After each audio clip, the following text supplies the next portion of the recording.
A couple of weeks ago, I picked up both of these plants from the clearance rack.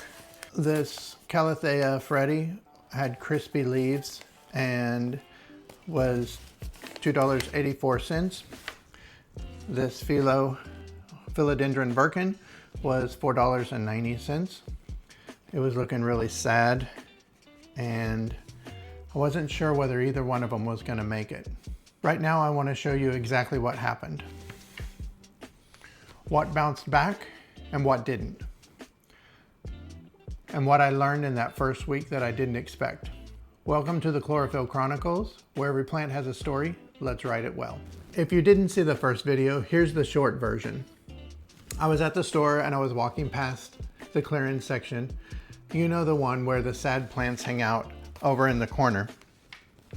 And I found the Calathea Freddie and a Philodendron Birkin, both marked down. This one under $3 and this one just under $5. The Calathea Freddie, dry soil, crispy leaf edges, classic case of, I think the store just using tap water and the chemicals in it turned the tips of the leaves brown. I think that's what happened. Calatheas are particular about watering, and so I think the store may have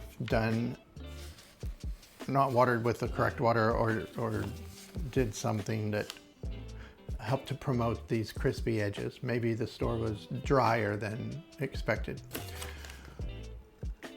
Calatheas in particular are extremely susceptible to the chemicals in the water, and so using regular tap water,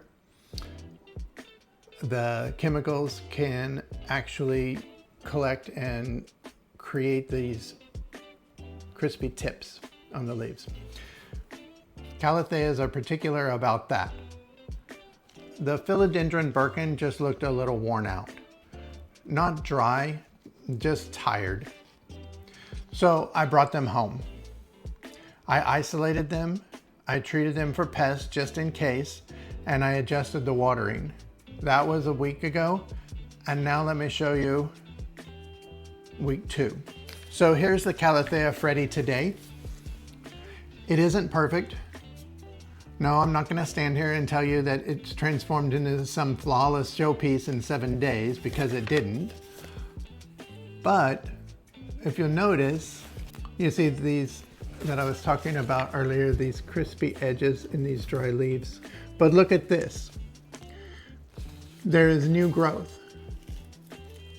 And this is new growth from when I brought it home. That wasn't there. The plant decided it wanted to keep going. And that's the thing about Calatheas.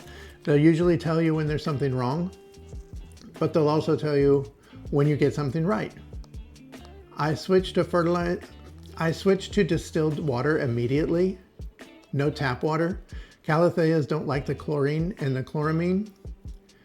Whatever's in your local tap, they're probably going to react to it. Filtered water or distilled water, let your tap water sit out overnight, and that can allow some of the chemicals to dissipate.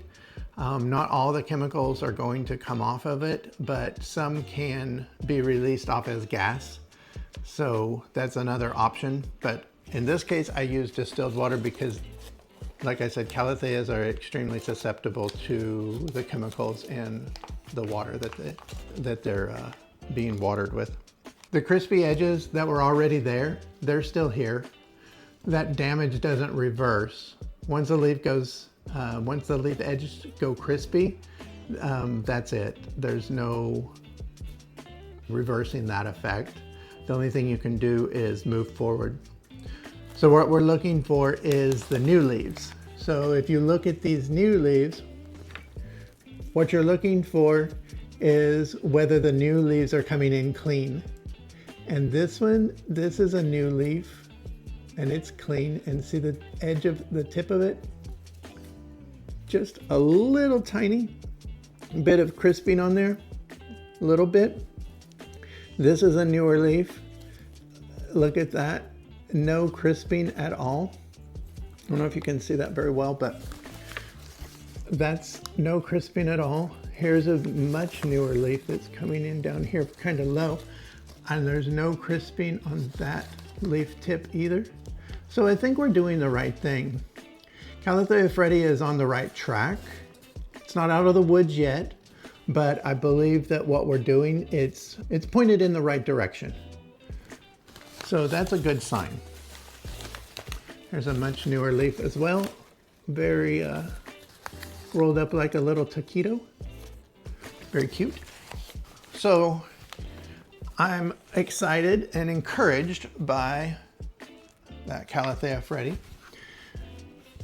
And here's the Philodendron Birkin. This one actually bounced back a little faster because I don't think it was as far gone as the Calathea was. This one actually bounced back faster than expected. Philodendrons in general are a little tougher than Calatheas, and they're less dramatic. They don't throw a fit when you look at them wrong. So see the color on these new leaves? This one has a little bit of a crispy leaf, so it may have some dryness at one time. But these new leaves that are coming in, they look really good. So that one's a little crispy, a little bit, not so much here. But it looks like there's two plants in here. I don't know if you can tell. There's one here, and then there's one over on this side too. The leaves are standing up straighter now, and I can see the beginning of what looks like a new leaf that's starting to push through in the center, even after this one. The thing with this one is it really wasn't that sick. I think the store was just moving its inventory. It looked a little rough around the edges, but the root system seemed to be fine. The soil wasn't compact. I don't know if you can see, but it's not that compact. And if I pull this up, yeah, I don't think I'm gonna be able to pull it up here. But you can tell that the roots, from what you can see on the top, there's nothing really going on, and the bottom, there's no roots poking out of the bottom that doesn't smell like the soil's been damp for too long or smells like root rot. Didn't look like there were any pests, although like I said earlier that I did treat it prophylactically for pests just to make sure that, because I do have some pests on some of my other plants in the house. So I just want to make sure that these are protected. The soil is protected against pests that like to lay their eggs in the soil. So yeah, I'm happy to report doing quite well. Sometimes clearance plants, it's just a plant that's been on the shelf too long. This one I think was a steal. At under $5 for this plant, that's not bad. Like I said in the first video, if I get a plant on clearance and it's struggling, I usually learn something from it. And if the plant doesn't make it, I didn't spend a lot of money. So it's not that crazy. But this one was a steal. So here's what I actually did this week. Because I want to be upfront with you, it wasn't complicated. So first, I gave them their space. I brought them home, stuck them in one area in a window that had indirect light, and I left them alone. If you'll notice, I haven't repotted either one of these. I gave them no fertilizer.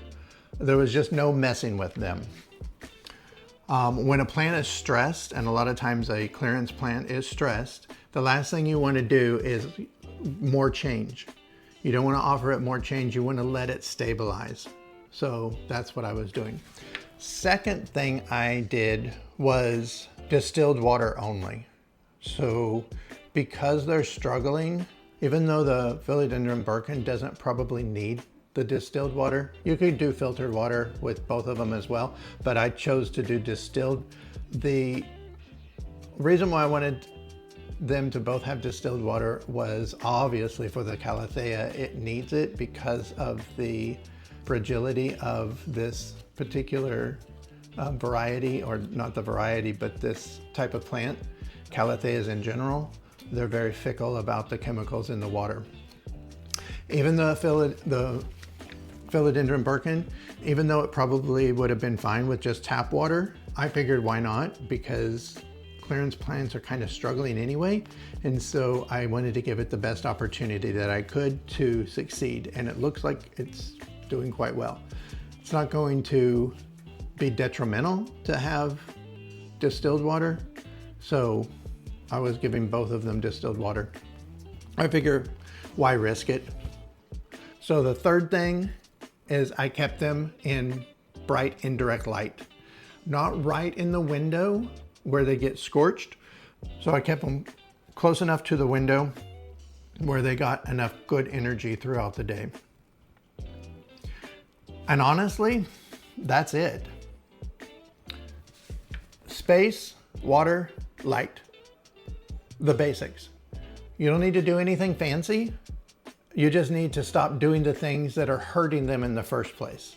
So when we get a new plant, we don't know exactly what it went through. And so we try to reel back on anything that might be detrimental. So we really scale back and kind of give it like a bland diet, no extremes. So we don't want to give it spicy food. We want to give it a bland diet. We don't want to put it in direct light. We want to keep it in something that's bright, full of light, that has a lot of energy for it, but not something that's going to harm it or scorch it. Even though it might tolerate a little bit more light, I feel like we said, we don't want to harm them. We don't want to do anything to hurt them. So here's what I learned from this. The clearance rack is not a graveyard. Most of these plants are not dying. They're just neglected, a little underwatered, a little overwatered. Give them the basics and a little patience, and a lot of them will bounce back. Is every clearance plant worth buying? No. Some of them are too far gone.